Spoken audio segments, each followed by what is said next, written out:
久しぶりです。しむしむチャンネルです。今までですね、ちょっと仕事とかその他のことでちょっとごたごたしていて、時間が来ました。で、これからはですね、タイトルに書いてある通り、マクロ経済学を学ぶということでやっていきたいと思います。内容は、主流派から MMT までということでやっていきます。で、まずモチベーションとしては、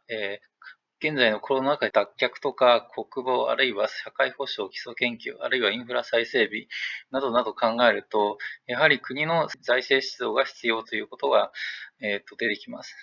ただし、過度なインフレは起こしてはなりませんと。これがリフレであったり、MMT と呼ばれる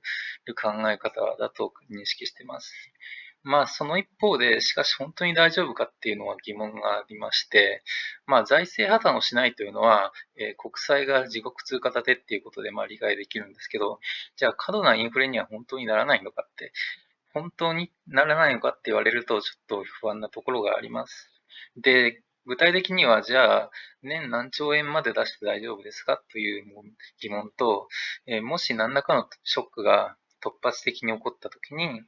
過度なインフレになった場合の、対処法っていうのはあるのか。で、これは例えば戦争によって供給が下がったりとか、あるいは為替相場のショックが起きた時などに考えられます。で、そしてその財政出動した内容をどんな分野に使っていくべきかというのも考えなければいけません。で、この辺を理解したいと考えています。で、MMT に関してなんですけど、ネット上様々肯定的、否定的、あるいは批判的、中立な、意見いろいろあります。で、ただどれを読んでも、もっともらしく見えてしまう。で、これはそもそも、自分がマクロ経済学を学んだことないので、判断基準がないっていうところに希釈します。というわけでですね、マクロ経済学をちゃんと、主流派から始めて、リフレ MMT まで、きちんと理解したいと、思ってます。MMT っていうのは、他の経済理論とも一応関連があるんじゃないかっていうのが言われていて、高橋洋一氏とかは、彼自身やバーナンキが昔から言ってたことの焼き直しだったとか、いうことを言っていたり、池田信夫氏は、劣化版 FTPL であると言っていて、この辺も具体的にどういうことなのかっていうのを理解したいと思ってます。あとはそもそも素朴な疑問として、これはひろゆき氏と三橋貴明氏の対談からなんですけど、僕の疑問でもある、じゃあ、いくらぐらいまでだったら大丈夫なのか、あるいはその計算式がどうなっているのかっていうのも知りたいと。あとは動画の内のシミュレーションは、財政出動を今後2年後までやっていくっていう設定だったので、じゃあこれ20年とか20年やり続けたらどうなるのかっていうのを知りたいですね。こんな感じでマクロ経済学を勉強したいと考えていて、具体的に主流派経済学と、あと MMT の本を一冊ずつ読んでみようと。で、主流派経済学に関してはネット上でいろいろ本を教えてくださった方々がいて、これ本当にありがとうございました。で、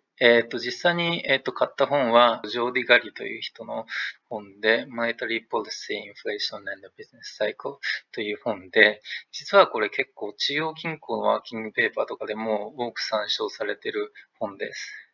で、これ今読んでいて、もうすぐ第2章が読み終わるので、それが終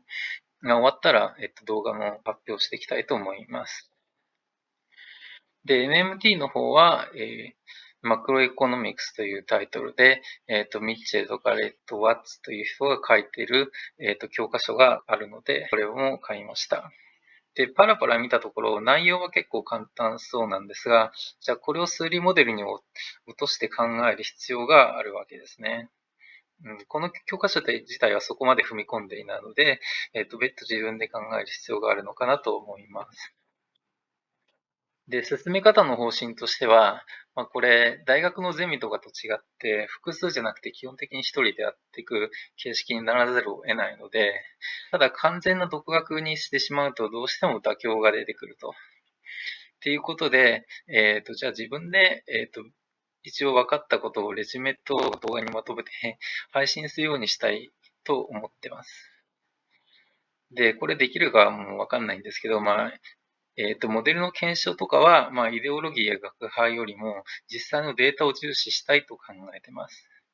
例えば、誰かが言ってたからとか、天下り的に何とかとなるべきだっていう論拠は使わないということですね。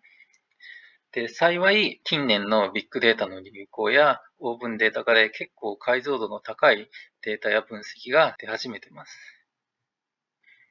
で、あとは実際の経済に当てはめるために、論文やあるいは中央銀行のワーキングペーパーを参考にしたいと思っています。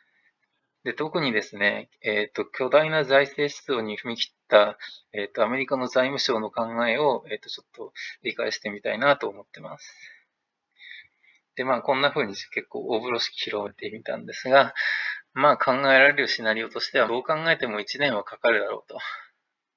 で、仮に1年かかったとして、その後に、4つぐらいシナリオが考えられると思うんですね。最初は、これがベストなシナリオで、マクロ経済学の十分な理解ができて、かつ、財政出動の限度額やインフレ安定化の方策が、もうそれも理解できると、わかるという状態です。で、次が、理解はできるんだけれども、大規模な財政出動を続けるには修正が必要で、その修正方法が分かっているというシナリオ。ここまではいいですね。次が3つ目で、十分な理解はできてるんだけれども、大規模な財政出動を続けるにはどうやっても無理っていう結論になってしまうと。これは諦めるしかないと。で、最後は、そもそも本や論文に書いてあることが全く理解できなくて終わってしまう。これはごめんなさいということです。で、こんな風にして、大規模な財政出動を続けること、リフレ派とか MMT と言われてますが、それについて、過度なインフレを回避するには、年間何兆円まで大丈夫か。あるいは突発的に過剰なインフレが起きたときに対策が可能かであるとか、じゃあそのお金をどんな分野に使っていくんですか、公共分野ですか、家計ですか、企業ですかっていうことについて、2つの主流派経済学の本と、MMT の本、あとは、論文や中央銀行のワーキングペーパーとか、その統計データを使って、理解したいと。ただし、これがうまくいくかは全くわかりませんということです。こんな感じでこれから今後、これシリーズで続けていきたいと思います。それではよろしくお願いします。